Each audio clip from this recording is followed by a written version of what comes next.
Cristo somos mais que vencedores. Em Cristo somos mais que vencedores. E portanto, porque somos mais que vencedores nesta batalha espiritual, somos chamados a vencer um dos maiores inimigos, externo e interno, o medo e todas as nuances que o medo traz. Se lembrarem, eu disse e falava, não sei se é o mesmo coroinha, para colocar que na batalha espiritual real, nós temos as armas de Deus. Temos ou não temos? Alguém arrisca lembrar? Vamos, gente. Intercessão de Nossa Senhora, o Santo Rosário. Que mais? A caridade. Foram duas até agora. Jejum. Chegou a cavalaria. Salve de palmas para o coroinha que acordou. Brincadeira, coroinha. É que a gente tem que levar a brincadeira uma hora dessa, né? Vamos lá. Caridade. A cruz de Jesus. Nome de Jesus. Jejum.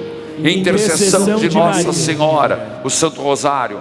Arcanjo Miguel. Água benta. Sal bento. Eucaristia. Palavra de Deus e confissão. Estamos armados. Mas para lutar contra quem? Potestades, espíritos maus que se manifestam. Mas o Senhor poderia dizer, e ousaria dizer, que o medo é tudo isso? Vamos por parte. A primeira leitura do livro do profeta Isaías, nós estamos diante de um povo extremamente, quando eu digo, ele está no fundo do poço, psicologicamente, espiritualmente, e surge um Isaías, depois o Deutero Isaías, que vem com uma mensagem de esperança. Nós sabemos que os profetas, a grande maioria, teve profeta que foi escapelado, tirado o couro da cabeça, teve profeta que foi esfoliado, teve profeta que foi assassinado na frente de todos. A vida, os profetas, a grande maioria, salvo alguns, morreram de forma trágica. Se você pensar nos apóstolos, salvo um que morreu por idade avançada, São João Evangelista, o outro que se matou, a grande maioria, todos eles, menos esses dois, morreram de morte trágica, crucificado de cabeça para baixo, crucificado em forma de X, colocado em óleo quente, e aí por diante. Por que eu estou dizendo isso? Porque o Antigo Testamento, ser profeta não era fácil. Vamos lembrar, coitadinho de Jeremias, um adolescente, desculpa falar, um aborrecente, porque ele era imaturo, dado à depressão. Jeremias era bem depressivo, tinha pouca autossuficiência, não tinha autoconfiança, deu um trabalho para Deus para ir. Se perguntar a Moisés até inventou só gago, chamar o meu irmão Arão. Difícil seguir Deus. Por isso, há um tempo, e volto à primeira leitura, que os profetas cessaram, e não havia mais profeta em Israel. Daí que vem esse lindo texto: vocês são meus servos, eu os escolhi, povo que está sem profeta, povo que está sem terra, povo que está sem templo. Não tenham medo, eu estou com vocês. Portanto, essa leitura, ela é feita no momento do povo de Israel, em que eles não tinham mais perspectivas, mas sempre, para os profetas que mais sofreram, vinha a palavra: não tenha medo, não tenha medo. E ele termina a leitura dizendo: não fiquem com medo, pois eu os ajudo. Vira para quem está do teu lado e diga: não fique com medo, Deus te ajuda sempre.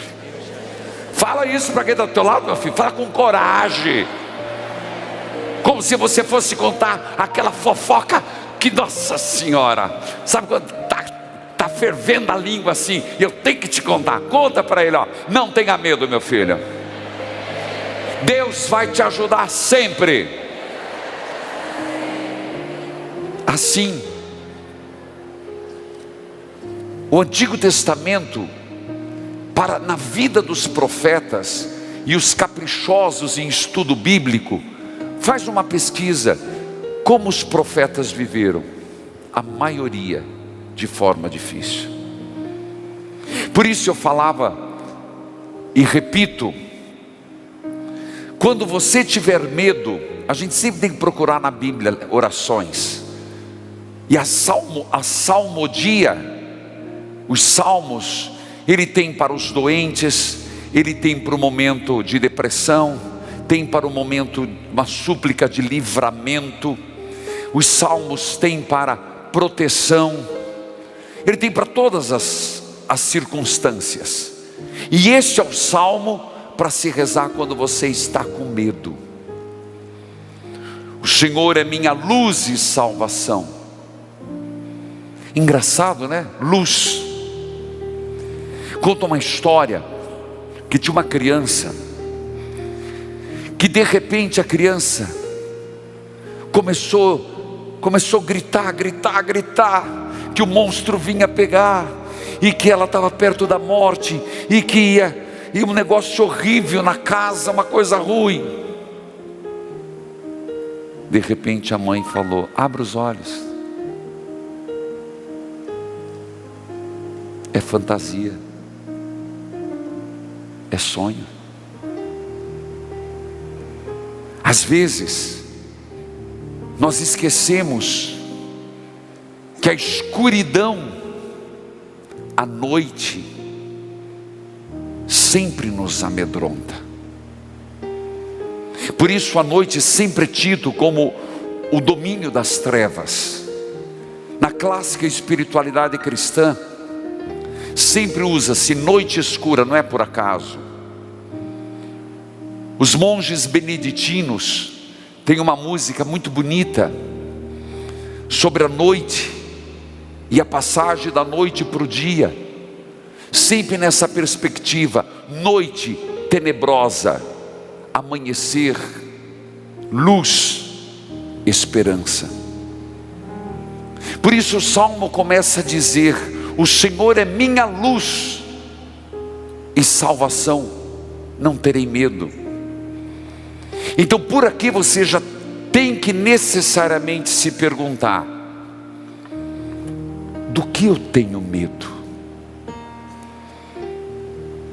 Não estou igual aquela criança histérica, achando que ia morrer, com um monte de monstros e fantasmas na sua frente, com os olhos fechados. Será que Deus não está pedindo: abra os olhos e deixe a minha luz dissipar seus medos? Quando você pega os textos clássicos dos santos, eles falam com muita frequência do grande perigo de não ter maturidade, da pessoa não conseguir progredir na vida espiritual. Se fala muito, por que a pessoa, e essa é a pergunta que eu como padre, com 27 anos de padre, deveria me fazer, se eu progredi na santidade ou não. Com todo respeito, a irmã também, todos nós, se progredimos ou se estabilizamos, nos tornamos medianos. Você, como cristão batizado, não importa a tua idade cronológica, um questionamento que tem que ser feito: há progresso de santidade na tua vida? Há uma adesão maior, mais sincera, mais comprometida com Cristo, a igreja e o próximo? Nós tivemos um hiato de 2 anos de pandemia. A última 24 horas, 2019, hoje, 2022, quem está acompanhando em casa e aqui, você é uma pessoa mais santa? Você vai falar, mas tudo bem, padre, eu não sou, e daí? A pergunta não é daí. Por que não progride? Por que não cresce? Por que não muda? E se eu falar para você que muito disso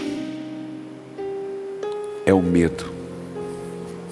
O que é o medo? O medo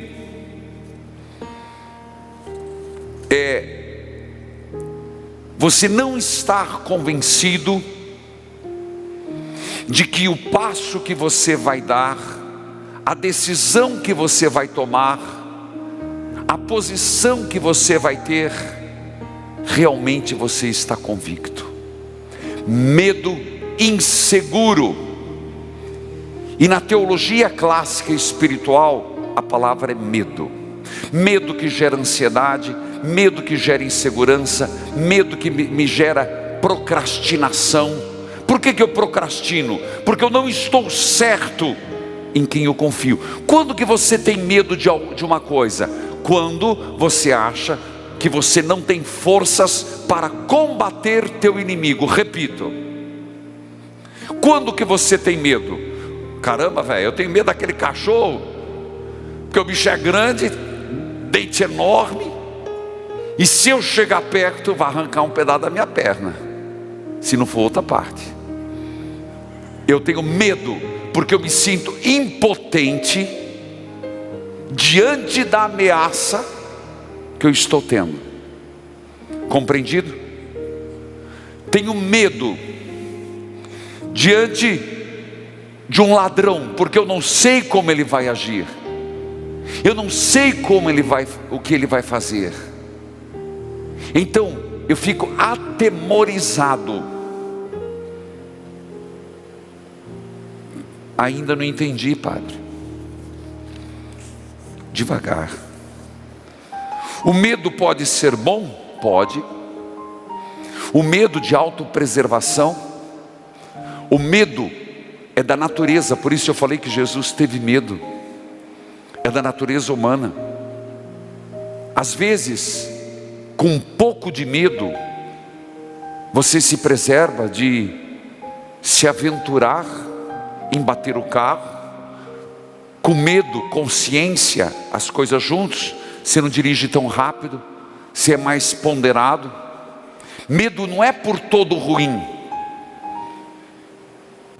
O medo faz parte da nossa vida. Quando que ele é ruim? quando ele me impede de tomar decisões livres, quando ele me faz parar no tempo, quando ele se torna um limitador do meu progresso humano e espiritual. Esse é o medo. É esse medo que os santos tanto temiam. Tenho medo do medo que tenho de progredir. Tenho receio. Aqui você pode usar sinônimos. Mas por que eu estou dizendo isso? Porque a Bíblia está cheia de palavras. Não tenhais medo. Engraçado, meus irmãos, até Nossa Senhora: tu serás a mãe do Salvador. Mas como acontecerá isso? Eu não conheço homem algum. Maria, não tenhais medo. Olha que impressionante, que aquela frase que nós temos diante de nós, que Maria disse a Juanito, ele estava tremendo de medo. Medo de quem? Do bispo, que não acreditou nele. Imagina, me vem ali um caboclinho, um índiozinho. Medo do quê? O tio que estava morrendo. E o que a mãe disse? Você está com medo? Se você pegar os textos, eu os tenho aqui, mas não vou lê-los na íntegra. A frase que está lá em Guadalupe, se Deus quiser vou visitar, que diz assim: por que tens medo, Juanito? Por que não foste aos bispos? É o diálogo de Nossa Senhora. Por que tens medo, Juanito? Teu tio está curado, e não estou eu aqui, que sou tua mãe? Aquela que ouviu do anjo: não tenhas medo, Maria, de se lançar na obra do Senhor. Menina de 15 anos, grávida, prometida em casamento. Não tenhas medo, menina, se joga, menina. Sim, estou aqui, Senhor. Faça-se em mim segundo a tua palavra. Juanito, não tenhas medo. Não sou eu que estou aqui, sua mãe.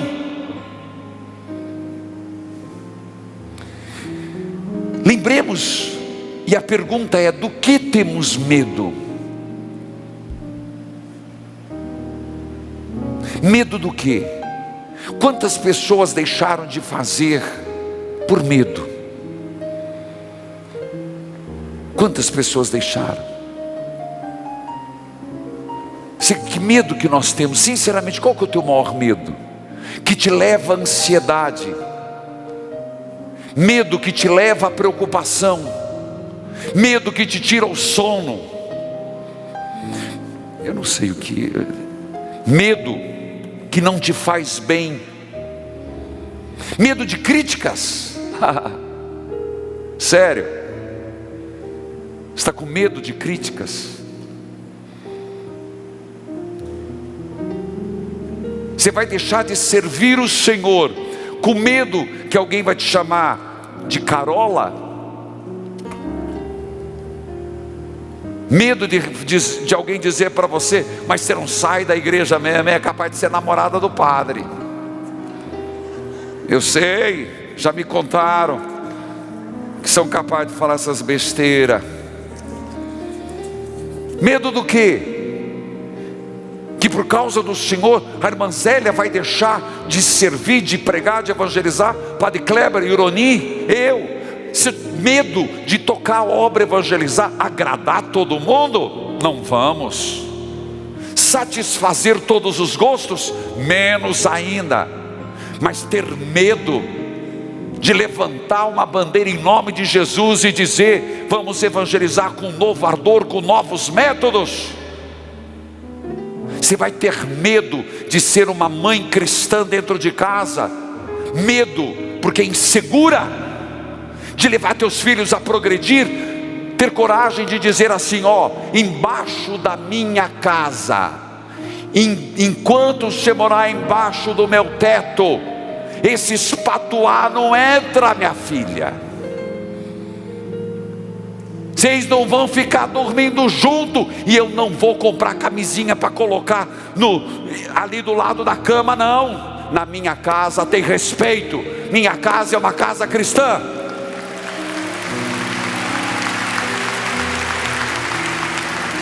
Você vai ter medo, receio, de quando alguém, medo do quê? Que alguém no teu trabalho dizer para você assim: minha filha, meu filho, se eu vou te promover, mas você vai ter que fazer umas notas frias para mim. Você vai ter medo de dizer: minha alma não está à venda, minha alma não está à venda. Medo do quê? Do que teremos medo? Medo de morrer? Lamento, meu filho, esse você vai ter que, todos nós vamos. Mas por que medo da morte, se a morte não é morte, é só uma passagem para a eternidade? Se você tem medo da morte, é porque você não entendeu o que é a morte. Medo do quê? Doença, velhice. Oh, meus irmãos, eu tenho medo de ficar com cabelo branco, então me perdoe, meu filho, você vai morrer antes. Eu tenho medo de ficar velhinha, eu tenho medo de perder meus reflexos, então vai antes. Ah, não quero, padre. Quero não, eu também não quero.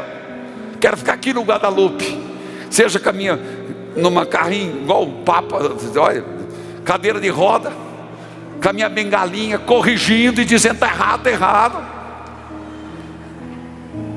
Tem medo de ficar velho, não? Então do que você tem medo?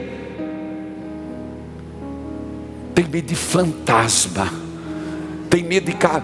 Quem põe medo nas crianças? Uma criança quando nasce tem medo do escuro? Não, vai não, que tem bicho papão. Aí vai assistir filme de terror, vai assistir filme do massacre do não sei o que lá, Casa Assombrada do bicho da goiaba. Aí fica tudo os moleque medroso, buchudo, medroso, tem coragem para nada. Então eu volto a te perguntar: você tem medo do quê? Mas nosso Senhor não falou? Para cada dia basta uma preocupação. Livre-se deste medo. Nosso Senhor não disse: eu estarei convosco até o fim dos tempos. Nosso Senhor não disse: eu não os abandonarei. Você confia ou não confia? Então se arrisca como Nossa Senhora, se joga, porque nosso Senhor disse sim. Algo que nós devemos temer, aquilo que pode colocar em risco a nossa salvação. Não tenho medo daquilo que mata o corpo, tenho medo daqueles que matam a alma e conduz à perdição. Isso devemos temer. Então, meus irmãos, por que não progredimos? Porque nós temos medo de confiar no Senhor. Ora, o Evangelho. Vocês sabem que eu gosto demais dessas leituras. Tem uma música que não vou cantar agora, Tempestade, mas de Marcos não. Marcos é o único que coloca Jesus dormindo com travesseiro. Por quê? Porque os outros evangelistas dizem que Jesus vem de fora, para mostrar para nós algumas coisas. Marcos é o único que diz: mas por que vocês estão com tanto medo? Filho, nosso Senhor estava no barco, estava dormindo, mas estava no barco. Tem uma catequese tão linda aqui. Quando eles dizem: nós estamos perecendo e tu não te preocupas, quer dizer, nós estamos perecendo e ele está no barco, vai perecer junto. Olha que ridículo. No fundo, o Senhor está conosco. Se eu perecer, o Senhor perece comigo. Se minha casa arruinar, a casa arruina comigo. Mas se Jesus está dentro da minha casa, eu posso não sentir sua presença, minha casa nunca vai ruir. Se Deus estiver no meu sacerdócio, eu posso não percebê-lo. Ele parece estar dormindo, mas nunca vou naufragar. Não há motivos com medo. Quem está em Deus? Primeira carta de São João, capítulo 4. O verdadeiro amor afugenta o medo. Se eu estou no amor, o amor está em mim, eu estou nele, ele em mim, não naufragarei. Porque a minha queda é Deus em mim.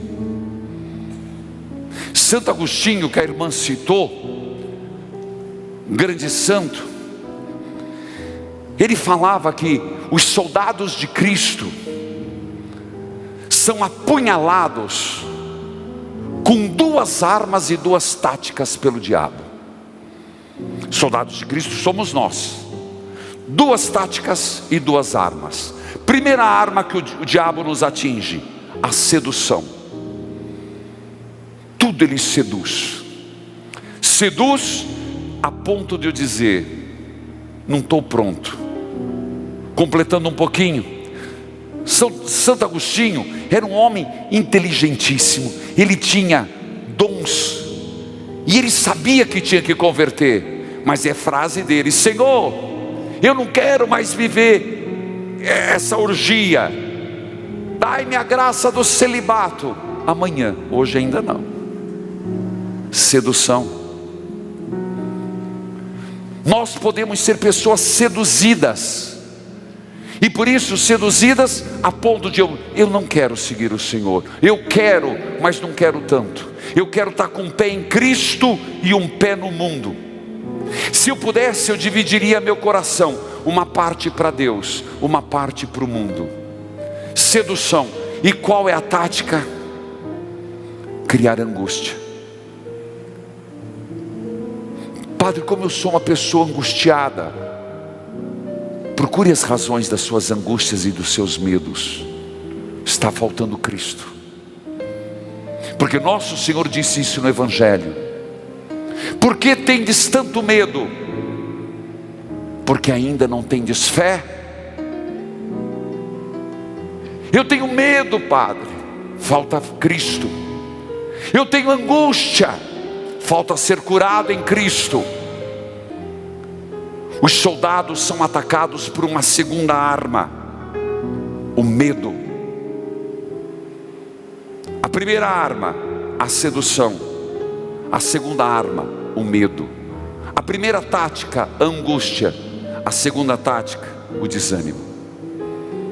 Por isso não progredimos. Somos soldados que não avançamos. Meus irmãos, nós temos medo de falar de Jesus. Nós vivemos uma situação onde tudo que a gente faz é proselitismo. A gente não vai falando mais. Vá propor um medo, vai propor no seu condomínio para fazer a capelinha de Jesus das Santas Chagas, a novena. Eu tenho medo de ser mal entendido, eu tenho medo de ser ridicularizado. Caramba! Você está sendo refém daquilo que está te impedindo, não te está possibilitando crescer na fé, no testemunho. Larguei de fazer a novena de Natal, padre, no meu grupo, porque o pessoal me criticava muito.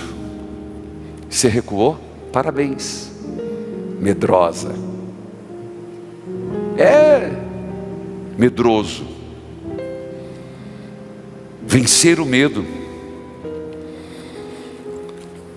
Se você olhar, nosso Senhor disse: tenha medo, não do corpo de quem mata, tenha medo de perder quem mata a alma. Se você quiser na palavra medo colocar angústia, repito sem ser repetitivo, mas ser enfático. Por que eu tenho tanta ansiedade? Tá bom, trata, toma teu Rivotrilzinho, vai. Toma tua fluoxetina, não tem problema. Toma teu chá de maracujá, mas trate, porque essa ansiedade são os medos internos. Então é outra dimensão? Sim. O que levou Judas Iscariotes a se matar? Medo.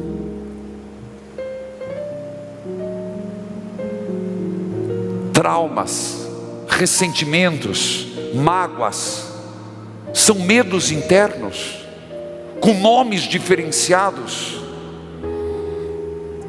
E o que isso faz? Exterioriza fobias, angústias, ansiedade. E nosso Senhor foi tão claro: para cada dia basta uma preocupação. Você está preocupado, padre, mas eu não sei, a crise está feia, a gasolina está alta, o gás está alto, padre do céu, não sei o que eu vou fazer. Eu vou dizer para você, 34%. Olha ali, meu filho, pensar final do mês, como é que nós vamos pagar? 34%. Mas nosso Senhor não falou? Olhai as aves do céu, elas não ceifam, nem plantam, e não lhes falta comida. Olhai os lírios do campo, nem Salomão se vestiu com tanta beleza. Então, vamos deixar de fazer o bem por medo? Esforçai-vos, animai-vos, não temais, nem vos espanteis diante deles, porque o Senhor, o vosso Deus, é que vai convosco. Deuteronômio, capítulo 31, versículo 6. O Senhor é aquele que vai diante de ti, Ele está contigo, não te deixará, não vai te desamparar. Não temas, nem te espantes. Diante dessas verdades, nós devíamos estabelecer um rumo, uma meta. Você, como pai de família, como mãe de família, como batizado, como batizada, como líder, como padre, recuar à toa é fraqueza. Não se turbe o vosso coração, crede em Deus, crede em mim também. Portanto, eu gostaria que agora você, de fato, você tem algum medo? Você tem alguma angústia? Eu estou só falando dos sinônimos, que se pode perguntar para qualquer psicólogo. tem a mesma matriz: angústia, inquietação, afobamento. Não durmo, Padre, não durmo, eu não sei, não durmo. Eu tenho medo do futuro, eu tenho medo de perder alguém, eu tenho medo disso, eu tenho medo daquilo. Eu quero que você agora enfrente seus medos. Por que tenho medo? Se nada é impossível para ti.